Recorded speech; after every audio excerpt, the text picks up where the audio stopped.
Prieš pat naujuosius į Lietuvą atvykęs 1,98 cm ūgio amerikietis Karimas Rašas prisipažįsta, kad apsiprasti naujoje vietoje jam prireikė ir laiko, ir naujųjų komandos draugų pagalbos.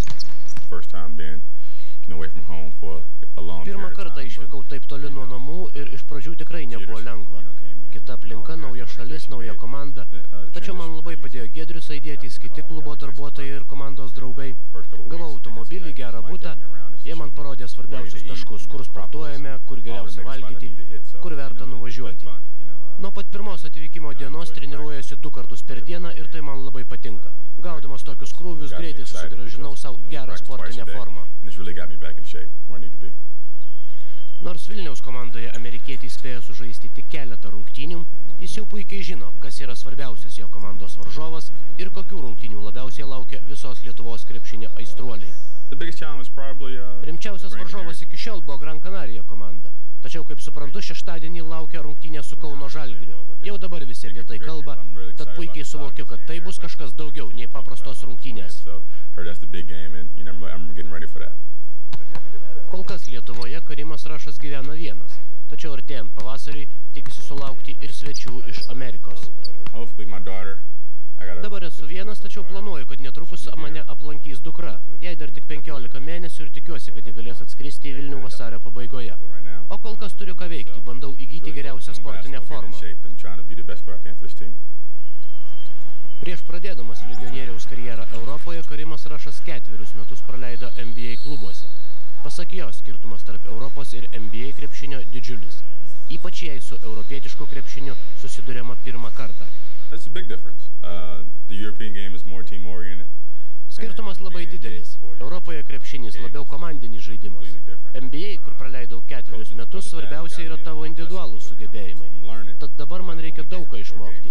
Nes čia Europos krepšinėje labai daug perdavimų, kamuolio judėjimo tarp žaidėjų ir metimų. Tačiau toks krepšinis man tinka, aš galiu ir perduoti kamuolį ir mesti. Dar šiek tiek laiko ir po kelerių rungtynių aš jau suprasiu Europoje žaidžiamo krepšinio niuansus. Išbandyti save Europoje Karimas Rašas nusprendė po to, kai trauma sukliudė jam pasirašyti sutartį su NBA klubu prieš šį sezoną. Besiruošdamas sezonui su Seattle Supersonics gavau traumą, kurią išsigydyti prireikė 2 mėnesių. Po to galėjau laukti, kol kuri nors NBA komanda man paskambins ir pasiūlys sutartį, tačiau nenorėjau gaišti laiko, nusprendžiau pažiūrėti, kaipgi ten Europoje. O kitą vasarą vėl bandysiu grįžti į NBA, tikiuosi, kad taip ir atsitiks. Pats krepšininkas šypsodamasis neigia JAV spaudoje pasirodžiusius gandus, neva Charlotte's Bobcats klubas balandžio mėnesį jį atleido iš komandos dėl netinkamo krepšininko požiūrio į treniruotes. Nemanau, kad tai tiesa. Atleisdami mane jie nepaskelbė tikrosios priežasties. Tiesiog nenorėjau su jais ginčytis viešai. Gal kai kurie žmonės ir pagalvoja, kad tai tiesa, tačiau aš save pažįstu geriau ir darbais įrodysiu, kad Charlotte's klubas sakė netiesą. Čia Lietuvoje mes dirbame taip sunkiai, kaip nesudirbęs niekada iki šiol per visą savo karjerą. Tačiau man tai patinka, niekada nebijojau sunkaus darbo, nes tik tai padarys mane geresniu krepšininku. Tai, kad naujausias Lietuvos Ryto pirkinys gali tapti vienu ekipos lyderių, Karimas Rašas įrodė paskutinėse ULEB taurės rungtynėse Ispanijoje. Į Gran Canaria ekipos krepšį įmetęs 20 taškų, jis buvo rezultatyviausias krepšininkas Vilniaus klube.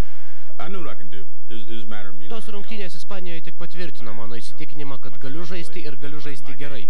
Reikėjo laiko, kad perprašiau tas puolimo schemas, kuriamis žaidžia Lietuvos Rytas, ir geriau pažinčiau savo komandos draugų žaidimo stilių.